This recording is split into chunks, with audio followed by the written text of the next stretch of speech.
আসসালামু আলাইকুম, শুভ সকাল বন্ধুরা। সবাই কেমন আছেন? যশোর শহরের থেকে যারা 9টা-10টার দিকে ঘুম থেকে উঠেন তারা কিন্তু যশোর শহরের সকালের সৌন্দর্যটা এখনো অব্দি কেউ দেখতে পারেন নাই। যশোরের সৌন্দর্যটা দেখতে হলে অবশ্যই আপনাকে খুব ভোরে ঘুম থেকে উঠতে হবে, 6টা বা 6টার আগে। তারপর আপনাকে বেরিয়ে পড়তে হবে, দেখতে হবে যশোরের সৌন্দর্যটা।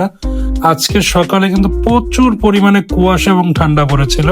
আপনারা যারা যারা যেতে পারেননি অনেক মিস করেছেন। আমি কিন্তু ঠিক সকালবেলা ভোরে আমি কিন্তু বাইকটা নিয়ে বেরিয়ে যাই এবং যশোরের সৌন্দর্যটা দেখে আসি।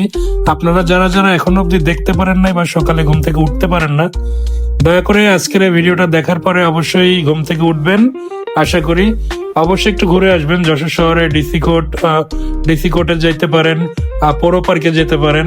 যশোর শহরে যেসব স্পট আছে ঘোরার জায়গা, আপনারা সকালবেলা উঠে হাঁটতে যেতে পারেন। সকালের আবহাওয়াটা কিন্তু গায়ে লাগানো খুবই ভালো। আর যদি আপনারা ওঠার পরে আপনারা দেখতে পারবেন যে সকালবেলার দৃশ্যটা কত সুন্দর হয়। আমরা অনেকেই কিন্তু 9টা-10টার আগে কেউ ঘুম থেকে উঠি না, তো তাদের জন্য আজকের এই ভিডিওটা মেক করা। আপনারা একটু উঠে দেখবেন সকালের আবহাওয়াটা কেমন। আজকে সকাল থেকে বাইরে অনেক পরিমাণে কুয়াশা পড়েছিল। আমি আপনাদেরকে দেখাচ্ছি যে রাস্তায় কি পরিমাণে যে কুয়াশা পড়েছিল, অনেক কুয়াশা। তো সবাইকে ভিডিওটা শেষ অবধি দেখার জন্য অসংখ্য ধন্যবাদ জানাচ্ছি। দেখা হচ্ছে নেক্সট কোনো ভিডিওতে। সে অবধি সকলে ভালো থাকবেন, সুস্থ থাকবেন। আজকের মতন বিদায় নিয়ে নিচ্ছি। আল্লাহ হাফেজ সবাইকে।